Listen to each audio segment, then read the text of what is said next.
বিএনপির চেয়ারপারসন বেগম খালেদা জিয়ার গাড়িবহরে বোমা হামলা ও দুটি বাসে আগুন দেওয়ার ঘটনায় 7 বছর পর মামলা হলো আদালতে।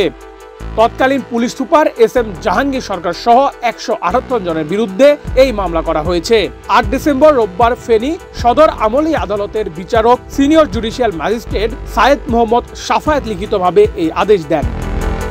মামলাটি তদন্ত করে 45 দিনের মধ্যে পুলিশ ব্যুরো ইনভেস্টিগেশনকে প্রতিবেদন জমা দেওয়ার নির্দেশ দিয়েছে বিচারক। ইডেন বে কক্সবাজার সমুদ্র সৈকতের উপর নিজেদের একটি ঠিকানা। মাত্র 5 লাখ টাকায় আপনিও হয়ে যেতে পারেন এই হোটেলের মালিক। ইডেন বে, a concern of ভাইয়া হোটেলস। এর আগে গত 28 নভেম্বর যমুনা হাই ডিলাক্স পরিবহনের চেয়ারম্যান আবুল কাশেম মিলন বাদী হয়ে 28 জনের নাম উল্লেখ করে আরও 100 থেকে 150 জনের অজ্ঞাত আসামি করে এই মামলার আবেদন করেন।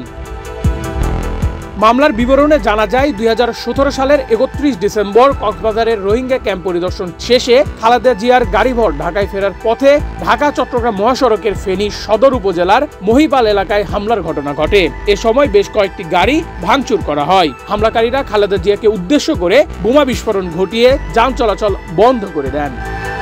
এ সময় যমুনা পরিবহনের একটি বাস ও 14 গ্রাম ট্রান্সপোর্টের একটি বাসে অগ্নিসংযোগ করা হয়। এতে প্রায় 60 লাখ টাকার ক্ষয়ক্ষতি হয়।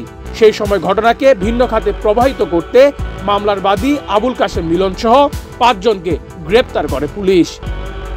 নেহাল আহমেদ প্রান্ত, বাংলাদেশ প্রতিদিন।